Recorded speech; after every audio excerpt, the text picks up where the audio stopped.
No, I'm fine. I'm fine right now. We can start with the introduction. Yes. Okay, again, welcome to the class. Can you all hear me? Yes. Okay, good. So we are going to start with each of you introducing to the rest of the class. Why is that important? That's important because we are going to have a various tutorial where you are going to work with a few others as a group. So you should have a choice of choosing your partners in the group because you may want to collaborate with somebody who has a similar background or for that matter, completely different background, okay? So this will provide you forming your team, based on your needs and somebody who can complement you. Okay, that's the reason. Also, when you introduce yourself, what I would like to hear is briefly who you are, what you expect to get out of the course. So that way we can tailor the course a little bit to meet your needs, okay? So again, we cannot give you a lot of time, just a minute, half a minute, that's what I'd like to do. So I would like to start from this end, and we'll just go around, okay? Please introduce yourself and give us some feel for what you're trying to get out of this course. Okay, here's the.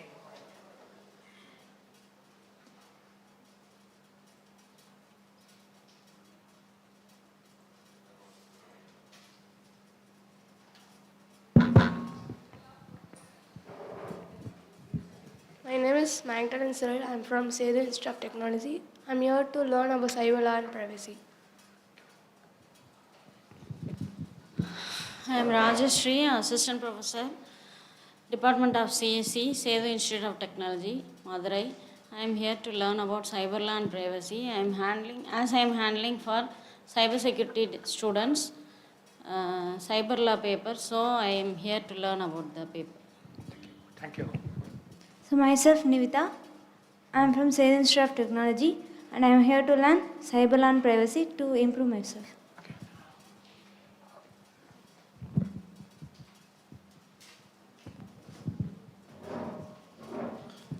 Hello everyone, this is Shupratim Basu, third year PhD scholar doing my research under Dr. Janet, and I'm here to learn the cyber law and privacy course. Myself, I am Vaishnavi. I am from Sedu Institute of Technology. Here I come to know about cyber laws. I am Dupti. I am from Sedu Institute of Technology. I here to know about cyber law and privacy. Myself, Bharat. I am pursuing BCA second year. I want to learn about ethical use of internet. Hello everyone. Myself, Ratish Raja from SNS College of Engineering from Coimbatore. I am here to learn about cyber law and privacy and how more related towards real world and using your mobiles and technologies, internet, how privacy is important. So, good morning everyone. I am Shaktivel from Savita Institute of Medical and Technical Sciences, Chennai. I am pursuing my engineering in CSE and cyber security. I am planning to pursue my career in cyber security. So, I am here to improve my knowledge in this field. Thank you.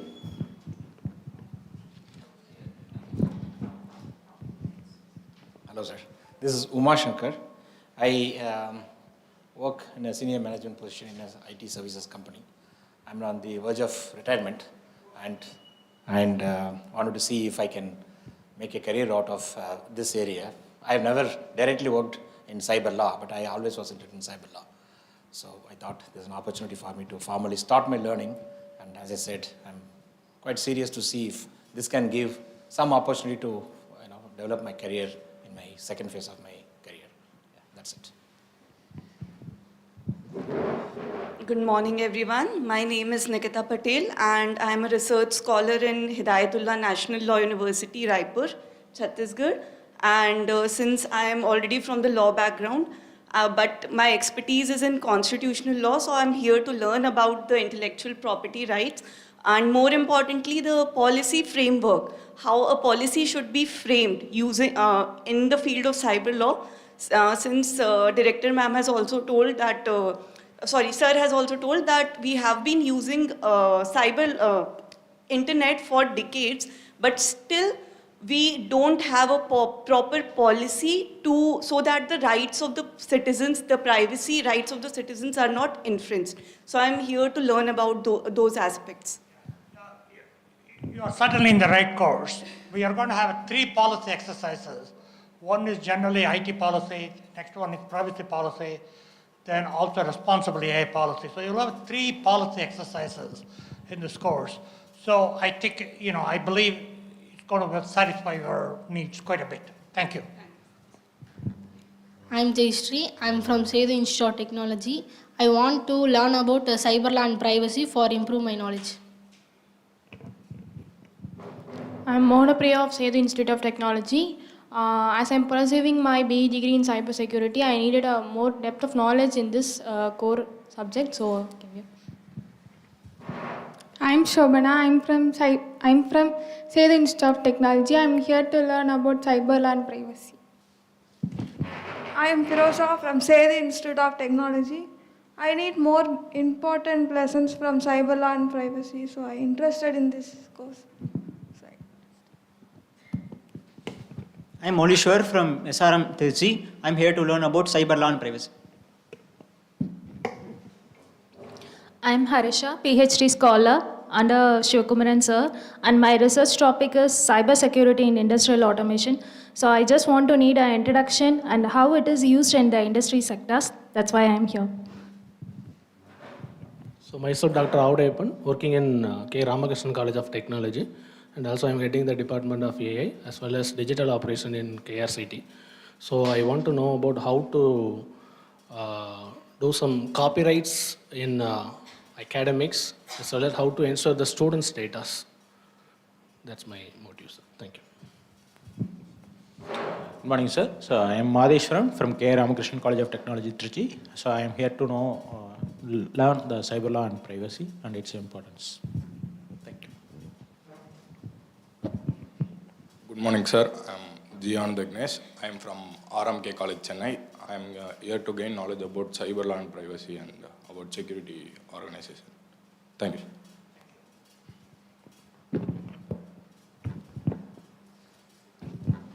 Very good morning to everyone. I am Subhashri from working as an assistant professor in Saranathan College of Engineering in the Department of Computer Science and Business Administration.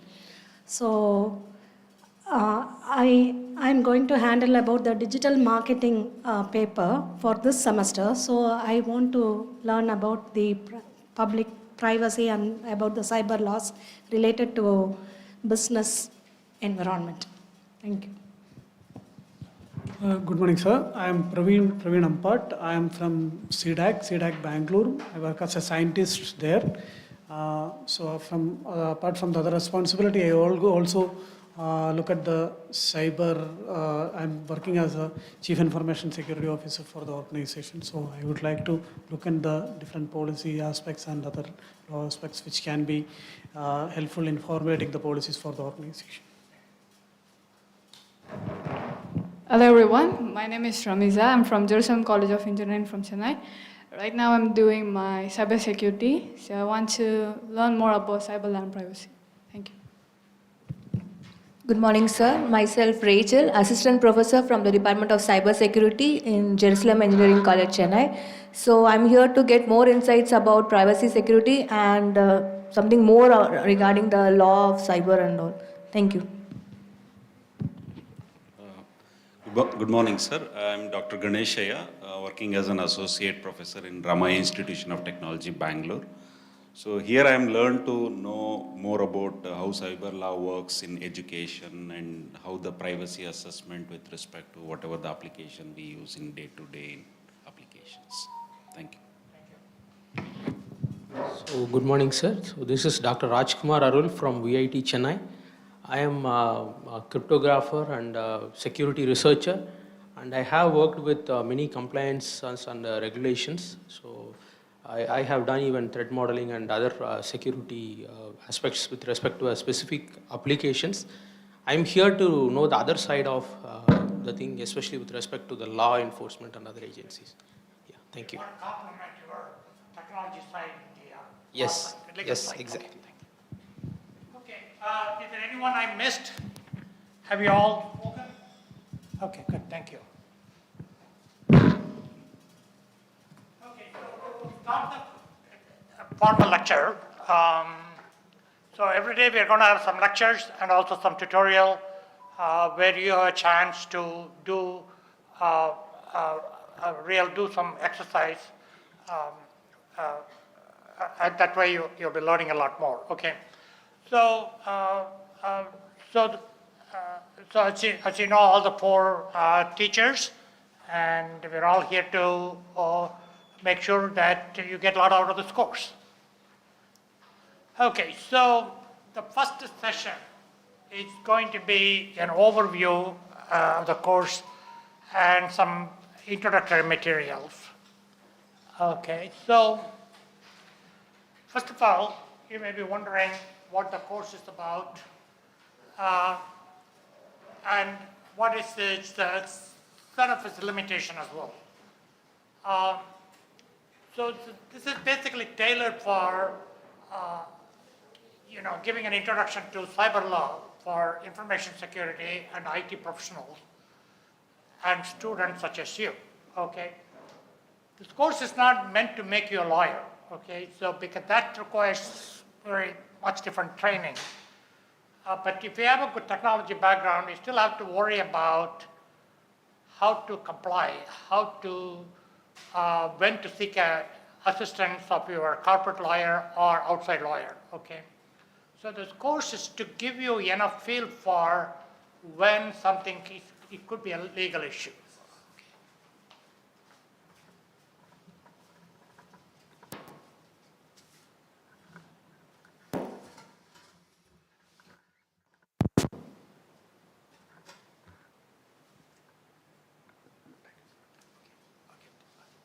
Thank you. So we are not trying to make you a lawyer, but we are trying to be more legally knowledgeable in the cybersecurity profession that you are either getting to become one or you'll be practicing. Okay, so that's the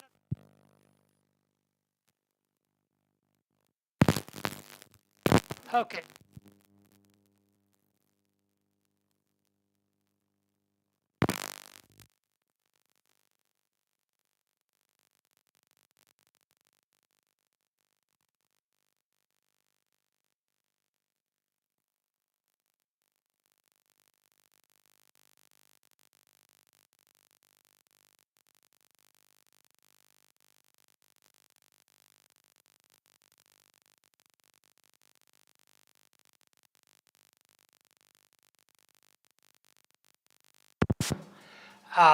If you don't look for information online.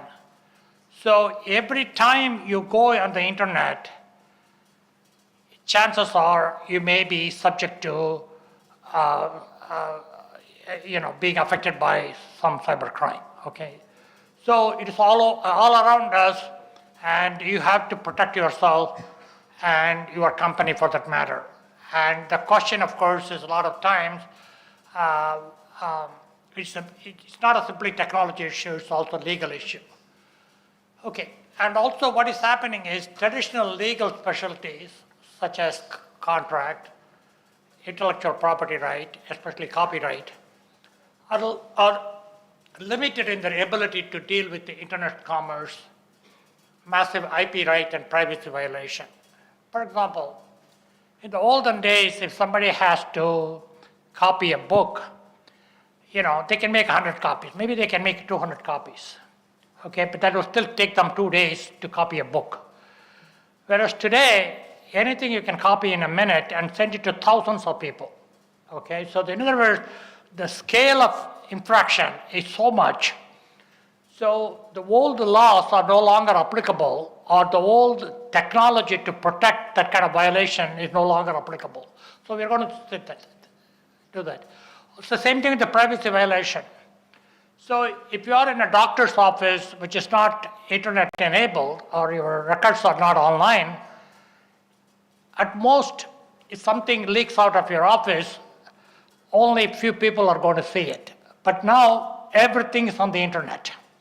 So your x-rays could be given to thousands of people to a point where you may be denied, for example, insurance because you have some issue, okay?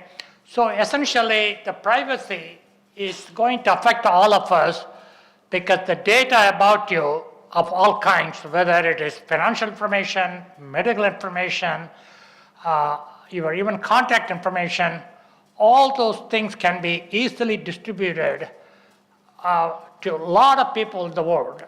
And not all of them have a good intention. They're going to hurt you some way or the other, okay? And that is the reason why we are so much worried about, learning how to protect yourself with legal framework as well, okay? So that's why this course. And also, as you know, internet does not have a boundaries, geographical boundaries. There's no boundaries within a country. There's no boundary across countries. So crimes can be committed anywhere. Victim can be anywhere.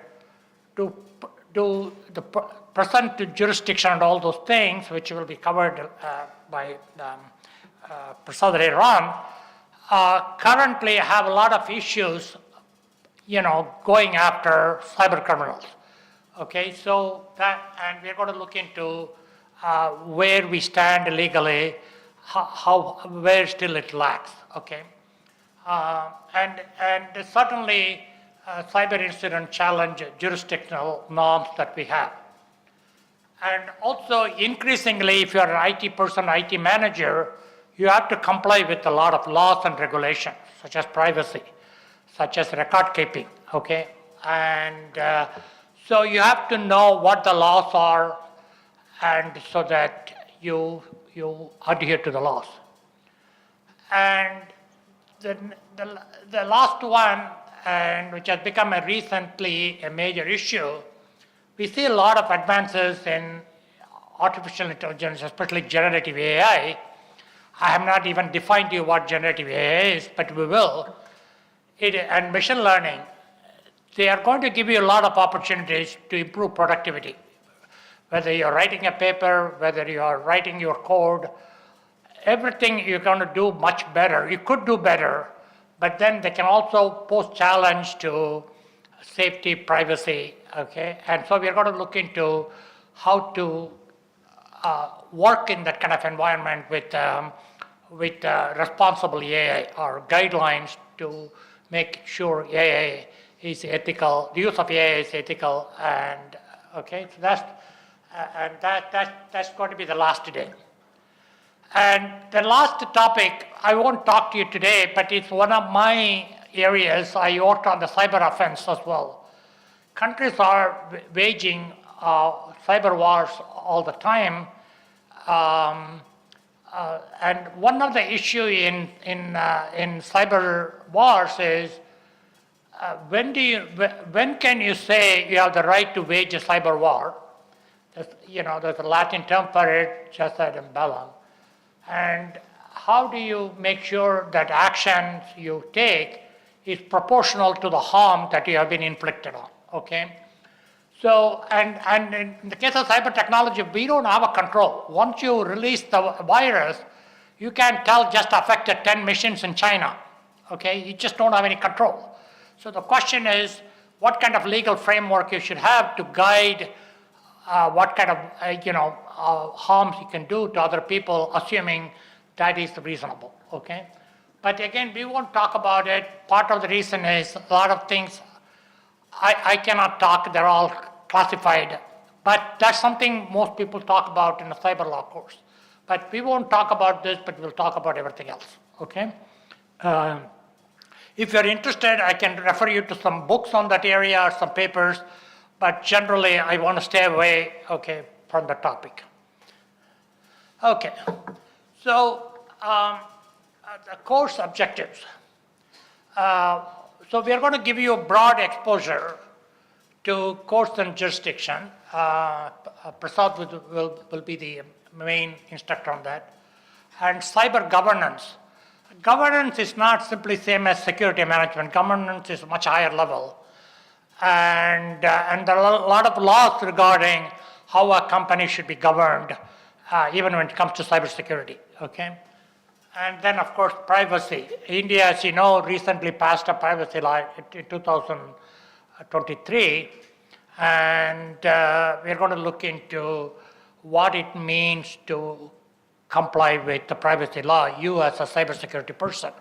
We're also going to talk about what is the relationship between privacy and cybersecurity, okay? Basically, if you want to protect any data, cybersecurity has all the technology that you need to protect the data, okay? And so that's why privacy is sort of always related to cybersecurity, or the associated cybersecurity. And as I said, intellectual property rights, especially copyrights and all those things, the old laws are not powerful enough, so we're going to look into it. And e-commerce. E-commerce could be anything from buying things to doing financial transaction to legal contract. It could be anything, okay? So we're going to look into not simply e-commerce, in general, broader area of e-business. And again, cybercrime.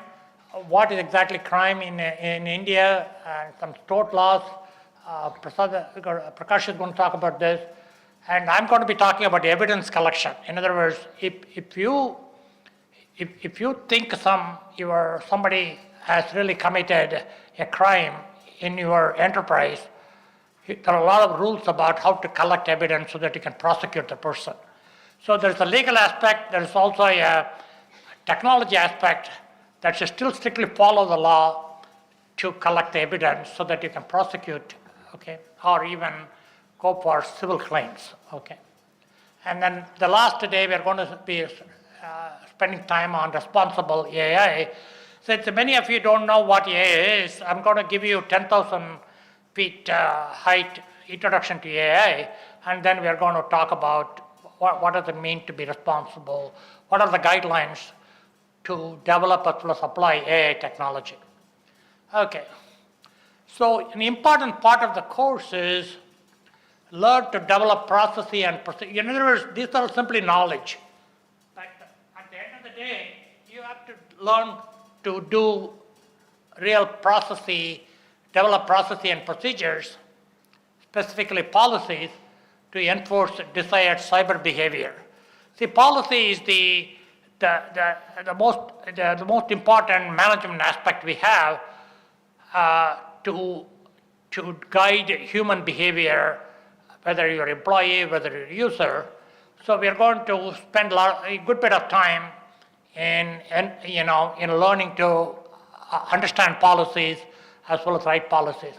I don't know how many of you have ever read a privacy policy of, say, State Bank of India or some other thing. And even if you do read, you probably don't quite understand what they're saying, okay? So we're going to analyze policies, we're going to look into, actually writing policies, okay, of different kinds.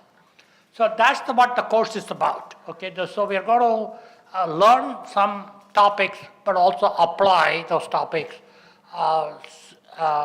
in developing procedures, especially policies. Okay.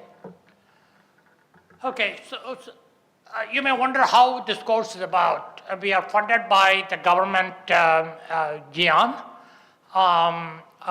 Basically, I developed this course over the last 10 years in the US for US students, but taught and developed by IT technologists and legal professionals. And at the University of Maryland for students in the US since 2013. So what we have done is essentially take that outline of the course, content of the course, modify it for India, okay? So we have a lot of experience developing the course over 10 years for the US students. So what we're trying to do is, make that applicable to India, okay? So some of the resources we used is essentially,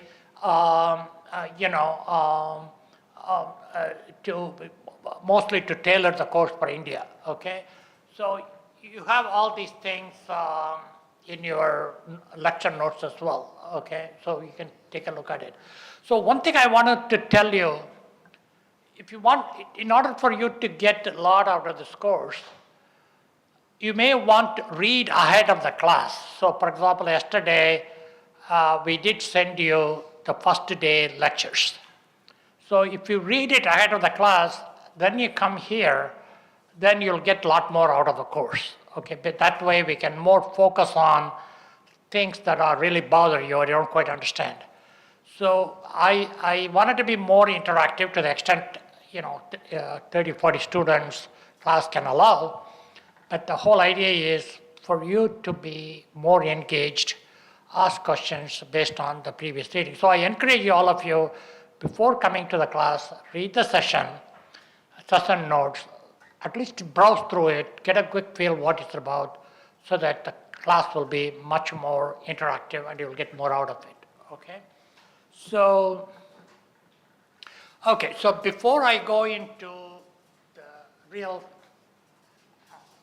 cyber law background, let me ask you, stop for a moment and see whether you have any questions about the course, about, also Dr. Janet will also tell you, you have to take some, you'll be graded, and there'll be some, you may have questions about that as well. So just ask all the questions you want to ask now before we move on to the real technical aspects. Dr. Janet, do you want to explain how students might be evaluated?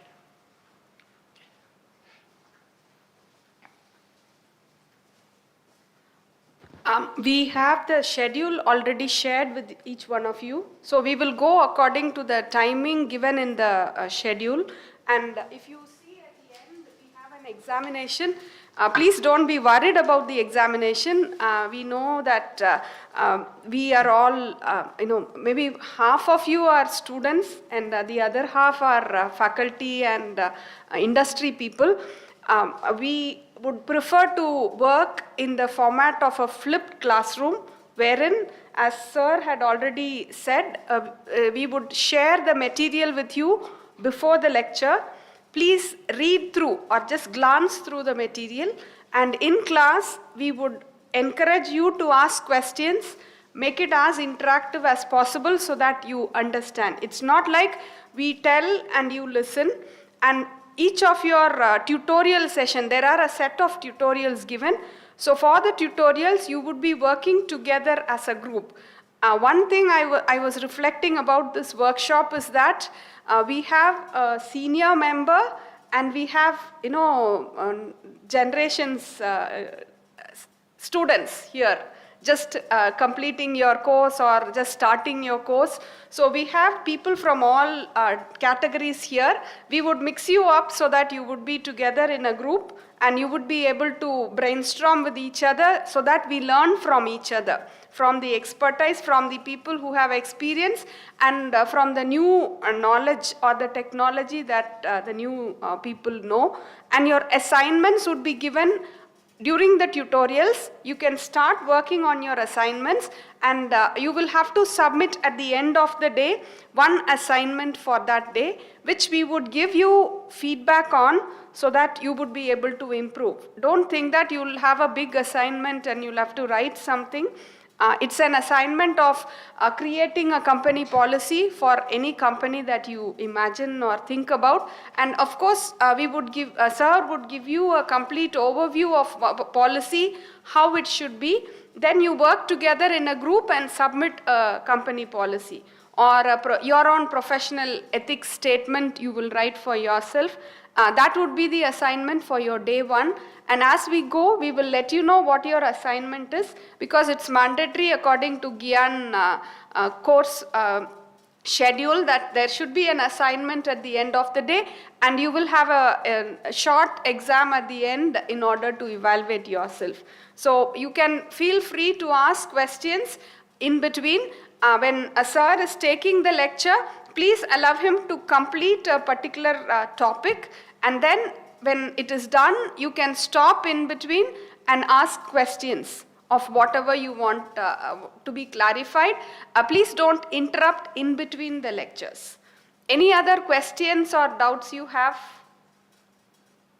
So this is regarding the schedule and the assignments that you will submit. All your assignments, you will be submitting it online, either through mail or uploading it onto a Google Drive, which we will let you know. The modalities of it, we'll let you know in the afternoon.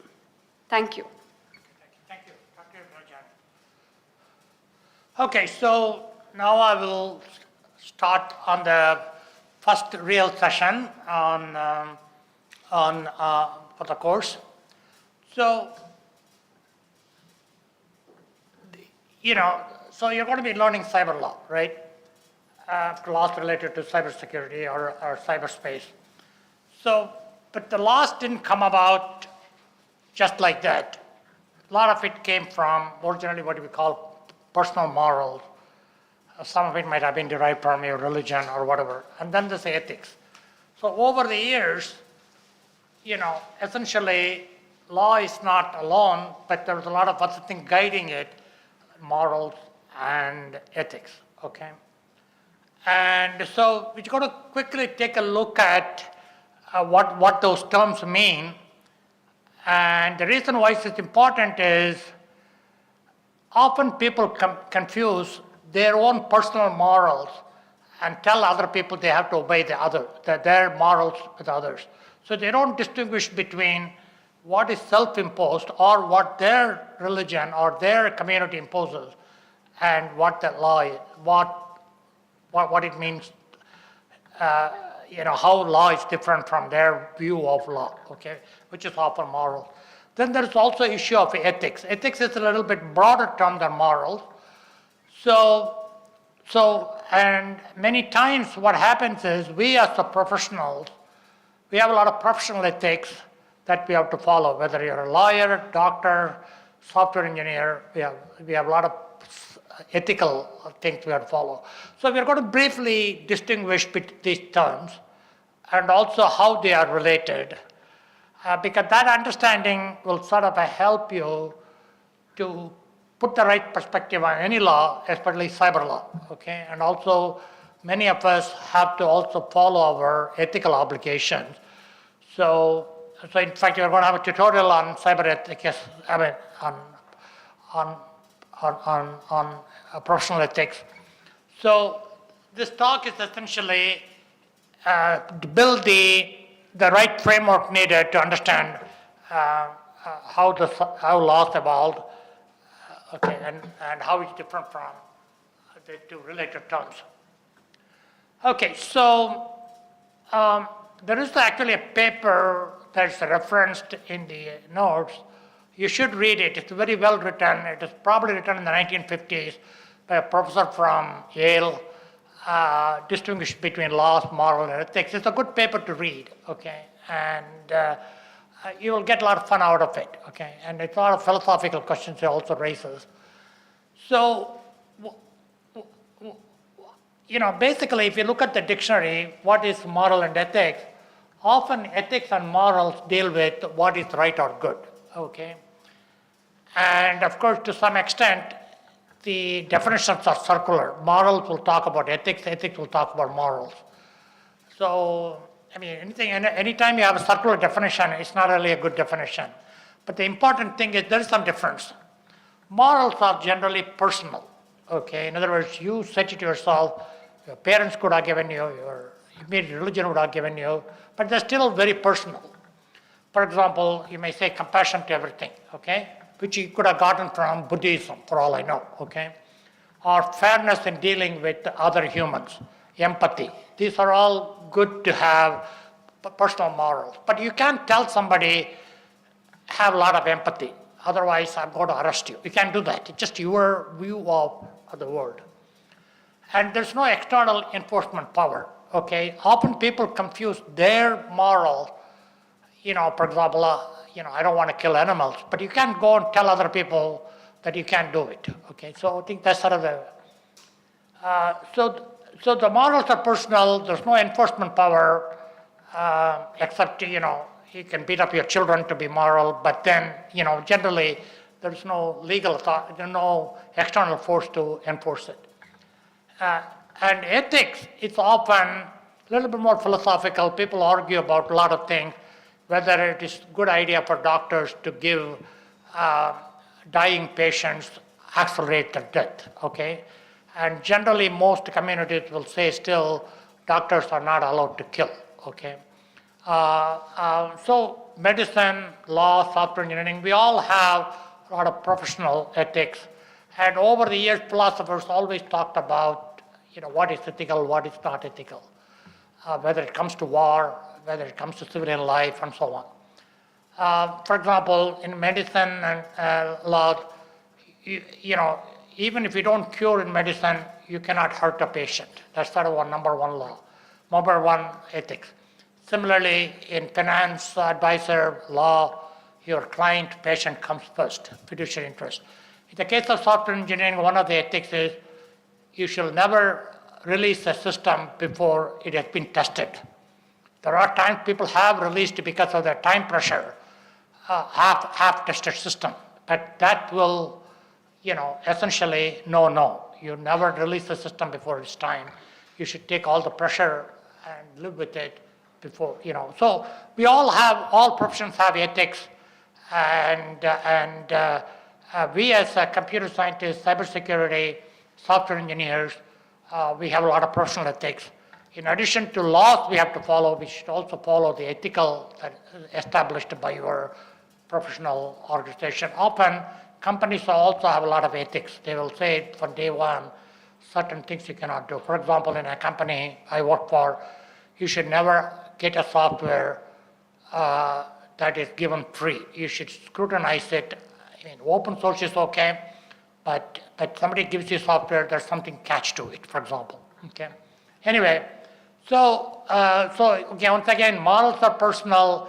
Ethics are a little bit related to morals, but they more come from the society often we belong. And then there is here is our related discipline ethics. The first one is IEEE ACM, Software Engineering Code of Ethics. And then Code of Ethics of the ACM, Association for Computing Machinery, Computer Society of India Code of Ethics. Again, you may want to read one or more of this, especially the last one, okay, so that you would know how to behave ethically. Okay, finally, laws. Laws is usually by an organized state. And when I say state, I don't mean Tamil Nadu, Kerala. I mean the country, okay? It could be at the state level, it could be the municipality level, but some form of government, laws are formed. And usually laws, again, punish you for violation against the state, it's against the state and against another citizen, okay? And you have enforcement through police, judiciary, etc. Okay, often involves three parties, with the victim, the abuser, and the government. Okay, it could be civil. You can sue sue for somebody for destroying your property, or in the case of cyber, destroying your website. Okay, so in general, three parties are involved. Ethics is usually two, you and the personal society, and then morals, just you, okay. So in this course, again, Prakash is going to lead this. We are going to look into various types of cyber laws on cybercrime, data protection, privacy, copyright, okay. So we're going to look into all these laws governing our behavior in the cyberspace. And again, I encourage you to read this paper, and you'll get a lot out of it. It's very well written. Okay, so what are the takeaways? The takeaways is when morals, ethics, and laws align, they get accepted as they are perceived to be just. Okay, so if you think of it, they overlap a lot, morals, laws, and ethics. In fact, one influence the other. And for example, when you steal, if somebody chops off your hand, immediately you will say it's unjust. You know why? That's because your concept of morality is he only stole $100, 100 rupees. Should he lose his arm for that? So generally, when your concept of what is right or wrong and laws and ethics, they align, generally you feel it is a good law. Otherwise, you fight against it. For example, when the British were ruling us, they did all kinds of things, and most people said it's incredibly unfair, okay, to put somebody, in jail for protesting, okay, whereas that was actually allowed in many ways, okay. So the whole point is